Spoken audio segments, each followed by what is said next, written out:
శ్రీ వంటలకు స్వాగతం అండి. తిరుపతి దర్శనానికి వెళ్ళినప్పుడు దేవస్థానంలో పెట్టే వేడివేడి సాంబార్ అన్నాన్ని నా పద్ధతిలో మీకు తయారు చేసి చూపిస్తాను. ముందుగా ఒక బౌల్ తీసుకుని 1 కప్పు రైసు, 1 కప్పు కందిపప్పు వేసి శుభ్రంగా కడిగి అరగంట సేపు నానబెట్టాలండి. తర్వాత 2 టమాటాలు, 1 క్యారెట్, ఉల్లిపాయలు సన్న ముక్కలుగా కట్ చేసి పక్కన పెట్టుకోవాలి. కొత్తిమీర కూడా. అలాగే ఒక కుక్కర్ గిన్నె తీసుకుని దానిలో మనం నానబెట్టుకున్న కందిపప్పు, బియ్యం వేసి దాంట్లో కట్ చేసుకున్న ఉల్లిపాయలు, కొత్తిమీర, కరివేపాకు, అలాగే క్యారెట్, టమాటా ముక్కలు వేసుకోవాలి.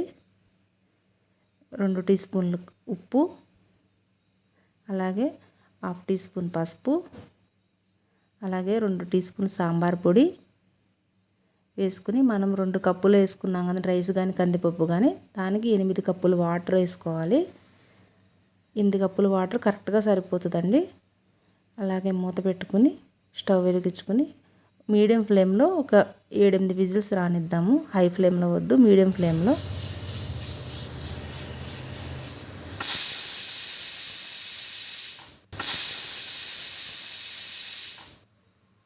విజిల్స్ అయిపోయినాయండి. హెయిర్ పోయిన తర్వాత తీసి మూత తీసి చూస్తే వాటర్ క్వాంటిటీ అనేది కరెక్ట్గా సరిపోయింది.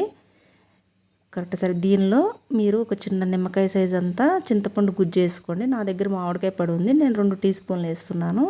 అలాగే 2 టీ స్పూన్ల కారము, మిరియాల పొడి 1 టీ స్పూన్ మిరియాల పొడి వేసుకుని కొంచెం ఒక 5 నిమిషాలు, వాటర్ అయితే కరెక్ట్గా సరిపోయిందండి, ఏమి పోసుకోవసరం లేదు.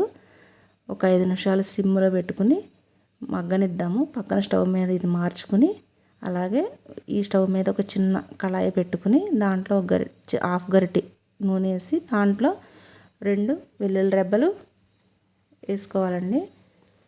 కొంచెం వేగిన తర్వాత 1 టీ స్పూన్ ఆవాలు, 1 టీ స్పూన్ జీలకర్ర,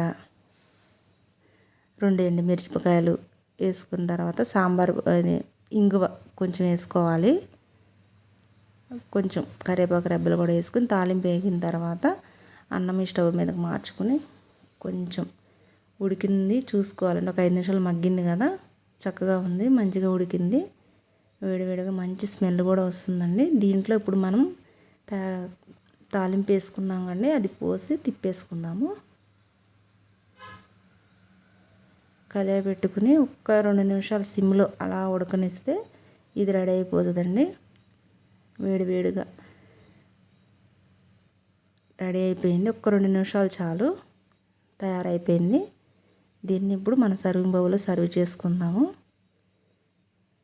చక్కగా చిన్నపిల్లలైనా పెద్దవాళ్ళైనా వేడివేడిగా తీసుకుంటే సాంబార్ అన్నం చాలా బాగుంటుందండి. మీరు కూడా తయారు చేసుకుని తిని చూసి ట్రై చేసి చూడండి.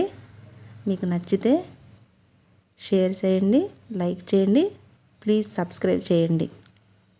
మీరు సబ్స్క్రైబ్ చేస్తేనే మేము ఇంకా కొన్ని వంటలు తయారు చేసి మీకు చూపించగలుగుతాము. ప్లీజ్ సబ్స్క్రైబ్ చేయండి. టేస్ట్ చూస్తున్నాను, ఉప్పు కారం సరిపోయినాయో లేదో సరిపోయినాయండి.